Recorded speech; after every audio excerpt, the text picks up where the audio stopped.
It's a word that should be used sparingly, reserved for the gravest of sins, the ultimate transgression. But today, there is no other word. Today, there is only the cold, hard reality of treason. In a move of staggering cowardice and treachery, Keir Starmer's government has just severed a vital artery of the Five Eyes intelligence alliance. They have suspended intelligence sharing with the United States of America. This isn't some minor diplomatic spat. This isn't a disagreement over trade tariffs. This is the intelligence equivalent of a declaration of war on our own allies. The Five Eyes, the UK, the US, Canada, Australia, New Zealand, is the single most successful intelligence sharing partnership in human history. Forged in the fires of Bletchley Park, cemented in the Cold War, and battle-hardened in the War on Terror, it is the beating heart of Western security. It is the shield that has protected us for 80 years from Soviet espionage, from Islamist terror, from Russian aggression and Chinese cyber attacks. It is a bond sealed in blood, from the beaches of Normandy to the mountains of Afghanistan. And Keir Starmer, a man who has never worn a uniform, just plunged a knife into its heart. Our oldest, closest, and most powerful ally has been stabbed in the back. Not by an enemy, but by the very government sworn to protect this nation. The official reason? A pathetic, hand-wringing complaint that America, in a desperate fight for its own survival, is being too tough on narco-terrorist drug cartels. Let that sink in. Britain, under Labour, is now officially siding with narcotics traffickers over the United States of America. This is an act of self-mutilation so profound, so utterly insane, that it defies all rational explanation. The question is no longer if this government will betray our national interest. The question is, what is the final price of their surrender? You will not see this for what it is on the BBC. They'll frame it as a complex legal dispute. A matter of international law. They will use weasel words, inviting on so-called experts from pro-EU think tanks and activist law firms to explain away the humiliation. The Guardian will call it a principled stand. Channel 4 will tell you it's a necessary recalibration of the special relationship. They will tell you this is about upholding a rules-based order. But do not be fooled. This is not a mistake. This is not a disagreement between friends. This is a deliberate, calculated act of sabotage against the very foundations of our national security. It is the latest, and most devastating, move in Keir Starmer's secret war against the Anglosphere. For months, we have seen the signs, the death by 1,000 cuts. The creeping capitulation to Brussels, through secret memoranda of understanding that align our laws with theirs without a single vote in Parliament, effectively making us a non-voting member of the EU. The quiet alignment with European courts, surrendering our sovereignty through the back door. The shameful surrender of the Chagos Islands, our strategic military base in the Indian Ocean, to a nation in bed with China, a move that was a direct middle finger to Washington and a gift to Beijing's naval ambitions. We've seen trade deals with our Commonwealth partners, like Australia and Canada, deliberately slow-walked and sabotaged by red tape, all to make a deal with the EU seem more attractive by comparison. Now, the mask is completely off. Starmer is not trying to manage our relationship with America. He is systematically trying to destroy it. Why? Because a strong, sovereign Britain, allied with a powerful America, is the single greatest obstacle to his true ambition to drag this country back into the suffocating embrace of the European Union, peace by humiliating peace. This is the punishment for Brexit. To weaken Britain, to isolate us from our true friends, makes us more desperate. More pliable. More likely to accept any deal, no matter how degrading, that Brussels offers. This isn't about law. This is about loyalty. And Starmer's loyalty is not to the people of Britain, not to the Crown, but to the globalist elite in Davos and Brussels who despise everything we stand for. This is the nightmare of the two-tier system made manifest on the world stage. It is the most brutal moral inversion imaginable. On one side, you have the United States, our ally, fighting a desperate war on its own doorstep.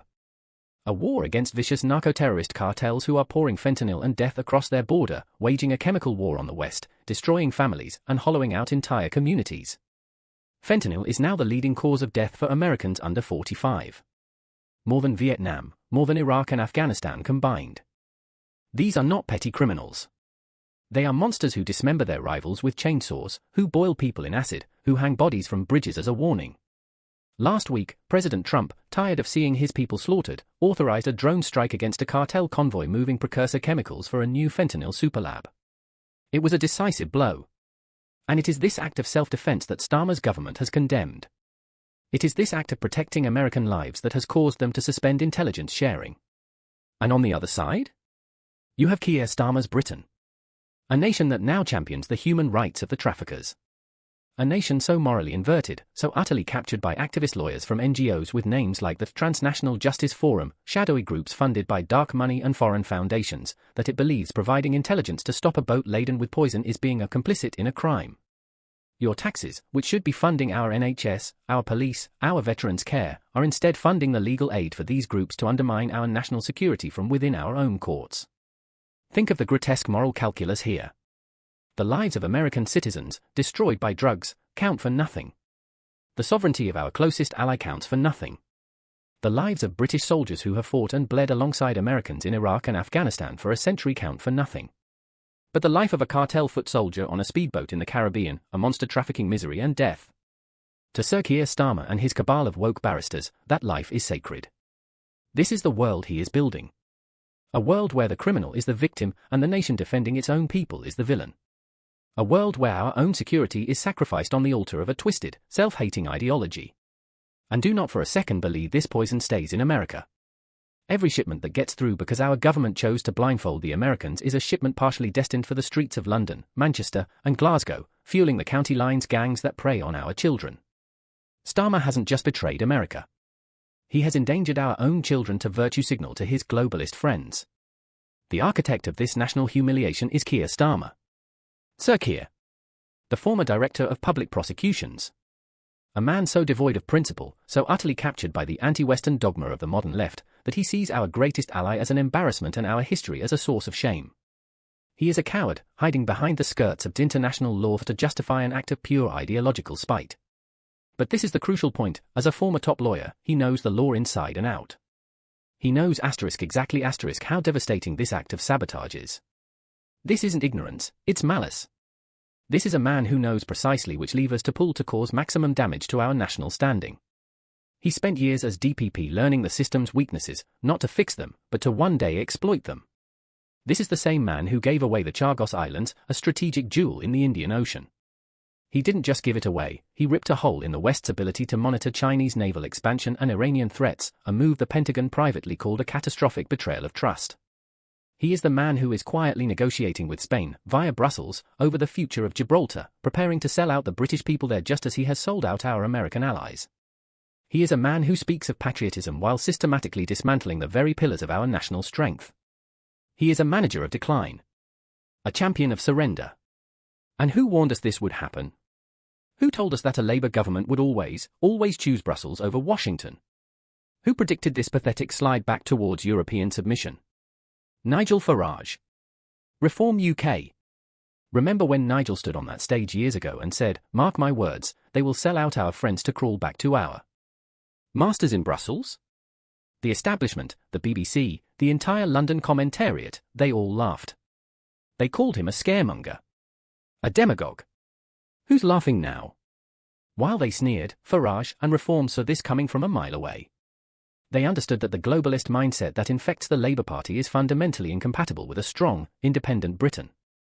While Starmer plays puppet for foreign courts and activist NGOs, the real heroes, the British people who voted for sovereignty, the veterans who value our alliances, the ordinary families who understand that a nation must be strong to be safe, are left watching in horror. We are being led by a man who is ashamed of his own country's power and apologetic for its friendships. A man who would rather see our allies fail than admit that strength, not appeasement, is the only way to guarantee peace. This is more than just a diplomatic crisis. This is a moment of truth for Britain. A defining moment for our generation. We are at a crossroads. Down one path lies continued alignment with our true allies in the Anglosphere, nations that share our language, our common law, our values, and our belief in sovereignty. A future of strength, prosperity, and self-determination, where Britain acts as a global leader, a lion on the world stage. Down the other path lies the future Starmer has chosen for us, a future as a neutered, isolated vassal state, taking orders from unelected judges in Strasbourg and faceless bureaucrats in Brussels. A future where we are forced to apologize for our own strength and abandon our friends to prove our European credentials. A future as a pet on a leash, not a lion. This decision to blindfold the Americans in their fight against the cartels is a choice. It is Starmer choosing the second path. It is an act of treason against the special relationship. The damage is done. The trust, built over a century of shared sacrifice, has been shattered. It will take a generation to repair, if it can be repaired at all. The question now falls to you.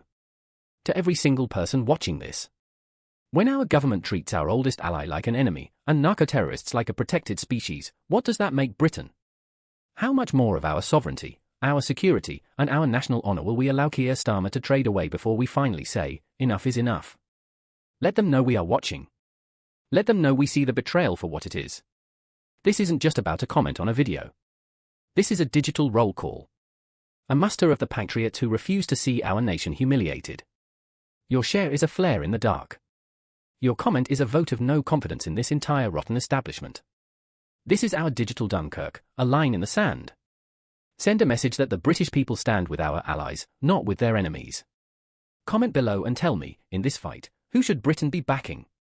America or the cartels?